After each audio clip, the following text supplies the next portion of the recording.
I like these things of showing David practice with the sling because, like, you hear that David killed Goliath with a sling, and you're like, "What? How?" I did not come to see the We're flawed. very unfamiliar in modern society just how deadly one of those things could be, and it shows he knew how to use it, and it can do some destruction. Father, why do you keep me in the hills? You hide me away like a leper. Why not send me to the king's army? There is no glory to be earned by serving that king. Why do my brothers get to fight? Because he took them. He takes us our taxes and our lands, just as the seer warned. I was meant for more than this. God speaks to me.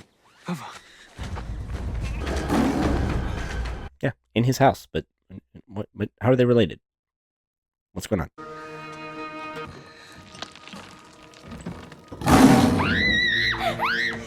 That was poorly performed.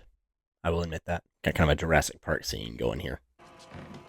That's good, showing David as a protector, putting himself between, I'm just going to say sister, and a lion.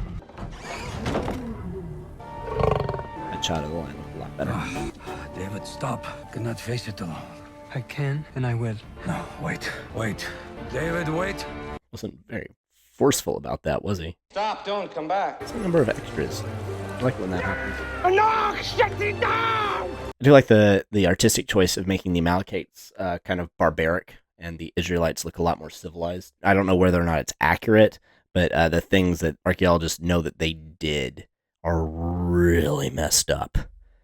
So showing them as almost like God would see them, as just horrible, less than human. It's a good artistic decision, I think. Honestly, Mother, what does it matter? Every detail matters. If only we had you on the battlefield, we would have won the first day. No injuries? Not a scratch. Well, not many. Jonathan! Who's this? Jonathan, you cannot save every I stray. could save this one. Michal, those silks are from Egypt. Mother, the silks. What is your name? Doesn't speak. Reuven. How was the journey? Enough to make me vomit. At least here you know who your enemies are. Well, not always. I liked that. He doesn't know what just happened inside that other village. That was a clever line. I like to point out good writing. I really like Saul's family's dynamic. They actually feel like adult siblings, which is, it's good to bring that. You also really like Michael, which is, depending on how long this show lasts and how far into David's story goes, that can be very heartbreaking, which I kind of love that. Heroes need brides. As do princes. You have grieved long enough. Mother, I just won a battle. Do not wish to fight another. Where is father? Up on a mountain somewhere. Setting up a victory monument. How else might I serve you, my prince? Stay close. Appetites replenish quickly. I have never been so near royalty. That's kind of funny, because it's not like they have a lot of precedent of it in Israel at this point. Sit. I don't bite. You have such a beautiful face. Ooh, Scuzz's back. She does a very good job of playing the scene, If I were to too. be assigned to your sister's care, you would see much more of me. She did play that very well. I like how she's clearly uncomfortable, but she's like, well, maybe I can use that for career advancement without actually doing anything. Have that arranged. Will you be king one day? I much prefer the decadence of power to the burden of the crown. Also, don't know a whole lot about this character yet, but if that was to make him stop, she's very astute, and that was very clever. Eshba. So, just odd choice. Saul actually had 3 sons, Jonathan and 2 others, whose names I forget. Eshbal was not one of them. So they cut one of his brothers, or one of the sons, and then gave this one a name that neither of them had. If I was ever able to talk to one of the writers of the show, I would ask about that. Greetings, brother. You seem distressed. Did I miss an engagement? You know too well. You had no need of me. I'm far too young. Men younger than you fought and died in that battle.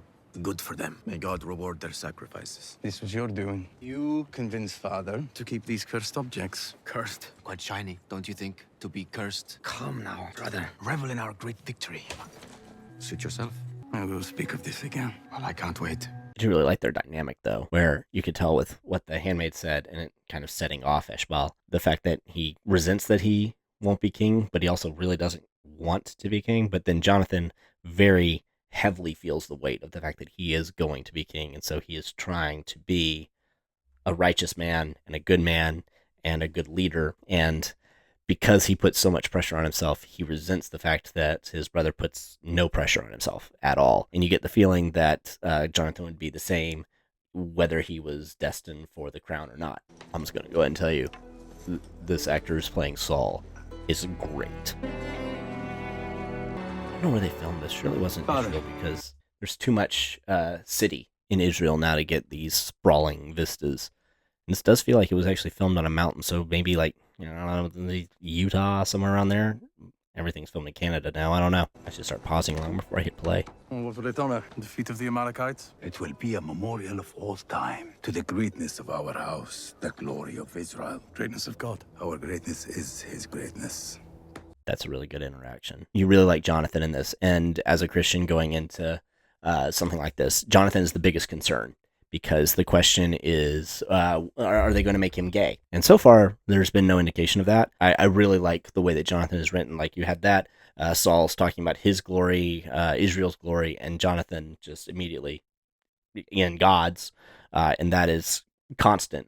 He keeps bringing up God over and over again, and it shows the tragedy of what Saul does, because they actually do a very good job of building up. Jonathan would actually be a very good king, but it is because of his father's foolishness that he never will be. Spoiler. Destroyed by whom? I think Saul's taller. He's supposed to be a full head taller than everyone else in Israel. Larger than a weaver's basket. And Well, that's what arrows you can the get, size though. of spears. Performance is too good to say no to him. This is it. Why are we dividing the spoils of the blood drinkers? We're told to keep nothing. By Samuel. I feel like they should have cut the narration earlier, because this tells you what you needed to know from that in a better way, because it's actually used as a chastisement against Saul and shows Jonathan's confusion because he wants to do what God says. This is a much better way of revealing that information, and it renders the narration unnecessary. It also shows the blood drinkers, that's what they call them. The Amalekites were known to engage in not just cannibalism, but ritualistic cannibalism in order to try to prophesy and to, I don't know if go into a fugue state, but they would eat their enemies, they would drink their blood, they would sacrifice and eat their own children. God had a lot of good reasons for wanting them to die. Well, we should still honor him. He speaks for God. Why can God not speak to me?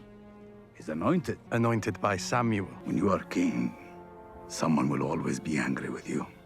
Always. So who should I appease? The leaders of the 12 tribes, men who fought for us, died in service of our throne, or one man? That was good. One thing that my mom has always said, which I'm learning more and more that she's very theologically astute, is that Saul's biggest problem was that he feared man more than God.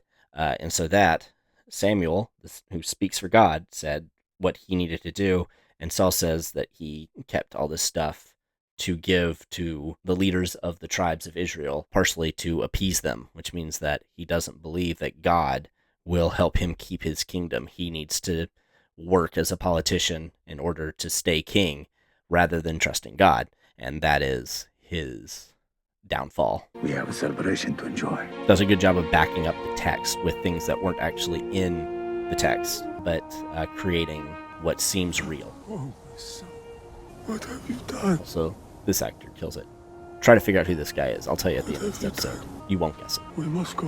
Where? To unmake what has been made. When I first saw this, I kind of questioned the decision to make Samuel look kind of hippie-ish, with the super long beard and the super long hair that I recently reread for Samuel, and it does say that no razor will ever touch his head. So it is actually supposed to be that long. Look at all the joy and prosperity you have brought our people. She does a very good job too, Saul's wife. There's a lot of good acting in this show. These two and Samuel, particularly, very good. Behave. When do I not? You have your own wine. They saved the best wine for the king's table. But that's... No. Then you should stay at the king's table. That's so accurate. Please. Siblings just hate each other for no reason, or slight reason. My king, I am Adriel, son of Barzillai, elder of the tribe of Judah. Greetings, Adriel, son of Barzillai. Judah has long been a lion among the sons of Abraham. Just as Benjamin has produced the great light in you for such a small tribe. The greatest has come from the least, huh? When I was young, we were scattered, hiding in caves, leaderless, divided, preyed upon. Was that an intentional reference to Lord of the Rings? Scattered, divided, leaderless. Kind of like it if it was. A number of people have compared Aragorn to King David, and so kind of making it sound like Saul, which is what everybody thought, that he was the great savior of Israel. Kind of turning that would be very clever if it was intentional. If not, just happy coincidence.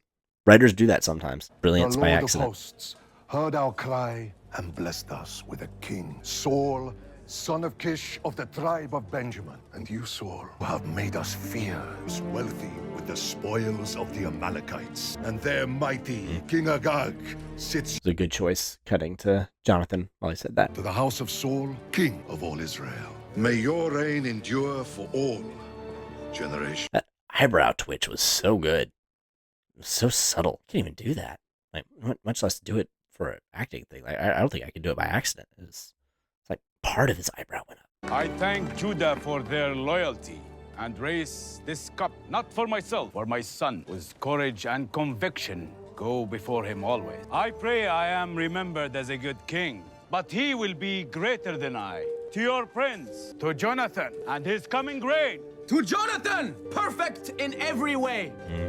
To the house of Saul. That was a really good scene. A lot of dynamics going on. The leader of Judah kind of undermining Saul, Saul having to take it, but kind of turning it on him, and then praising Jonathan, showing that Saul really does love and appreciate him, and then his brother resenting it, and the interaction of his brother with the mom and the sister, and his brother's resentment, and kind of calling him out, everything that was said being complimentary, so you really can't object to it, but you want to. Yeah, that was all very well written. I don't really have any complaints about that scene at all.